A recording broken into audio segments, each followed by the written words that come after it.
Thomas Davis wants to know, who's the one guy who would have been an amazing opponent for Bam Bam that we never got to see? You know, I think that if you were to equate it to of all time, you look at a guy like Keith Lee. I think would have been an amazing opponent type thing, just agility and what have you. But on the other side of it, you're gonna laugh at this, but I think Kurt Angle would have been able to get matches out of Bam Bam that would have been extraordinary. Tremendous. Corey wants to know, was there anyone other than Bam Bam considered for work with LT at WrestleMania 11? So let's just pretend, even if the answer was no, who else on that roster could have done it, do you think? I think Razor could have done it. Wow. That's a great call. You know, and could have done it well, but I think, you know, also at the time Razor was a gimmick, but I think that Razor, because he was a gimmick, would have been great. But his ability to work and his ability to talk, he's a big, good-looking bastard, I think would have been a hell of a matchup. Rocky Bear 52 says, could Bam Bam have fit in both the Attitude and Ruthless Aggression era? Yeah, definitely, with some tweaks. Again, I think that one thing that lacked in Bam Bam's offense was aggression.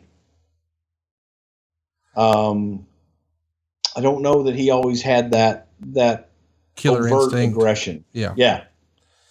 Jeff Luxon says Larry Sharp had been managing Bam Bam Bigelow up to this point, and Bam Bam had said, and I guess in a shoot interview, that Vince McMahon didn't want Larry Sharp and went with Oliver Humperdinck instead. Is there any truth to this? What's the full story? I know you sort of touched on it earlier, but do you remember there being a decision that, okay, we want Bam Bam, but we don't want Larry Sharp? Yes. Okay. And I think that Larry was selling himself, as a package with Bam Bam, and Bam Bam made it very clear also that they weren't a package. So there's two sides to that story. Got it. Greg says, were you ever tempted to get a tattoo on your head? And if so, what would it be? SaveWithConrad.com. Thank you. Appreciate that. One last one. Steve Hates Wrestling says, was there ever any talk Steve of feeding Bam Bam to the Undertaker during Taker's big man period? He brings up a great point, man. You had Undertaker working with Kamala. He got Bundy at a WrestleMania. He got Gonzalez at a WrestleMania. Bam Bam and Taker at WrestleMania could have worked. Maybe they did, but they worked outside of WrestleMania. Well, they did have a little bit of a program, and they did work together. Well, next week you and I are going to be working together. You're not done with me yet. You're going to have to talk to me about Greg the Hammer Valentine. What do you think we'll talk about when we talk about the Hammer next week?